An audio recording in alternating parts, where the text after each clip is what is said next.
Ciao a tutti, come state? Tutto bene? Io sono Andrea e nel mio canale parlo male delle mie passioni. Nel 50 a.C. tutta la Gallia è occupata dai Romani. Tutta?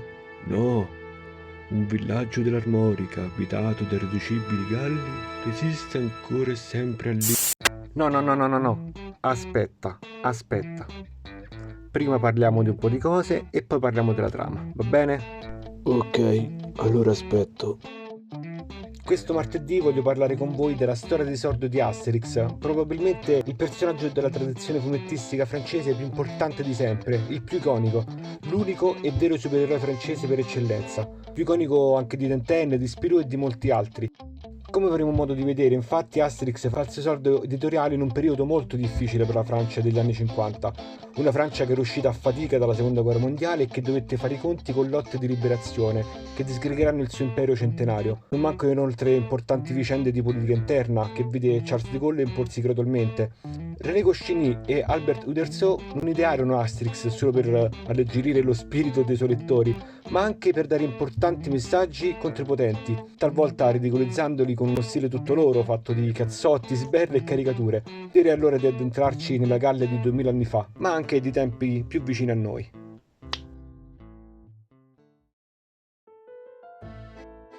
Non è un caso che Asterix sia nato sul finire degli anni 50, un periodo così difficile per la Francia, sia per la politica interna sia per quella estera. Il 1946 era stato l'anno della nuova Costituzione della Quarta Repubblica, ma anche quello in cui l'impero iniziò a sgretolarsi a seguito delle varie lotte per l'indipendenza delle colonie africane ed asiatiche. Nel 1954, con la battaglia di Dien Bien Phu, fu perso il controllo del Vietnam, che verrà diviso in due parti, mentre l'Austria e la Cambogia divennero indipendenti. Intanto nel nord dell'Africa l'Algeria cacciò gli occupanti francesi grazie al Fronte di Liberazione Nazionale. In politica interna intanto fu emessa una nuova Costituzione, dalla quale nacque la cosiddetta Quinta Repubblica, con De Gaulle che otteneva più poteri grazie all'introduzione del sistema semipresidenziale. È chiaro quindi come in questo periodo ci fosse bisogno di leggerezza ed evasione. E a proposito di potenti, guerre e lotte di liberazione, perché non proiettare tutto questo nel passato, in un'epoca dove la Francia era stata occupata tutta? Tutta no, a dire il vero.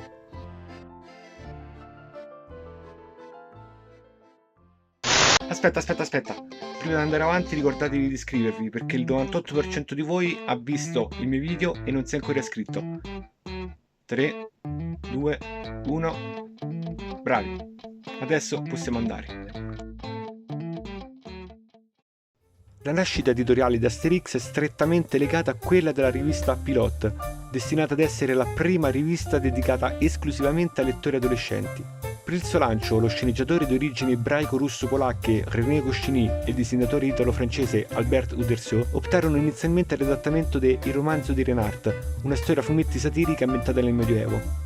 I due artisti abbandonarono l'idea dopo aver scoperto che un altro sceneggiatore stava lavorando ad un progetto simile, ma nella loro mente c'era ancora l'intenzione di ambientare questa nuova storia nella Francia del passato. La loro scelta cadde nella Gallia conquistata da Giulio Cesare, della quale si sapeva ben poco in quel periodo. Questo nonostante il popolo gallico era stato scelto dalla Terza Repubblica come rappresentante di tutte le virtù della Francia eterna e Vercingetorige considerato come eroe eponimo della Resistenza.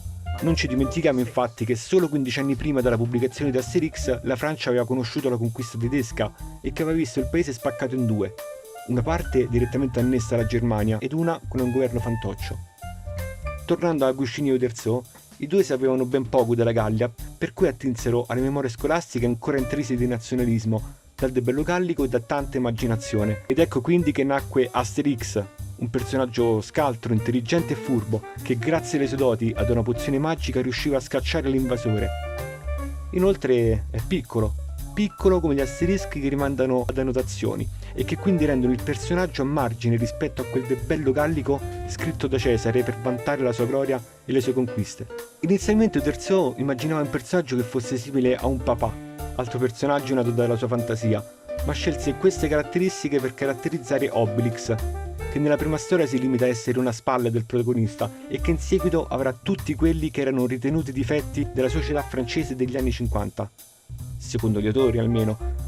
irascibilità, giocosità, timidezza e golosità. Asterix verrà pubblicato nel 1959 ed avrà un enorme successo sin da subito, moltiplicando le ristampe e facendo entrare Asterix nell'immaginario collettivo per anni.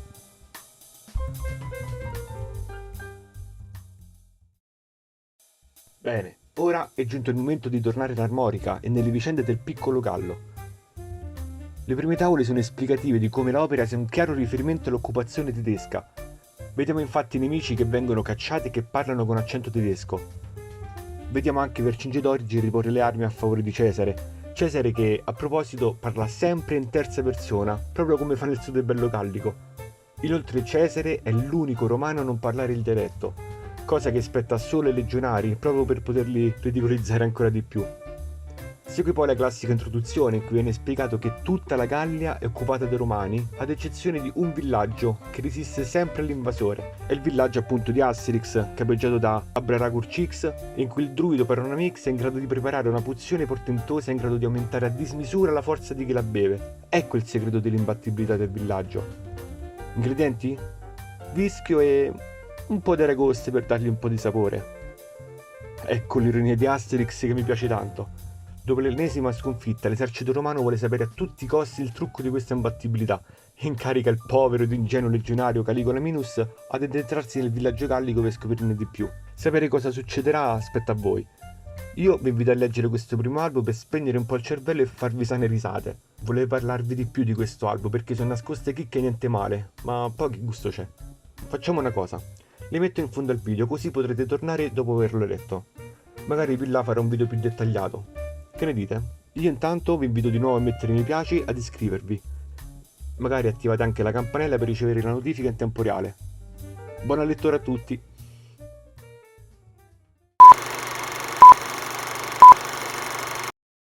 Bene, ecco la parte spoiler. 2 curiosità per voi. Primo, il riferimento alla pozione che fa crescere barba e capelli ridicolizza ulteriormente i romani. Infatti, nella tradizione soprattutto militare, i capelli dovevano essere corti e la barba rasata a zero, da tagliare ogni mattina. Che modo migliore di ridicolizzarli facendoli crescere a dismisura?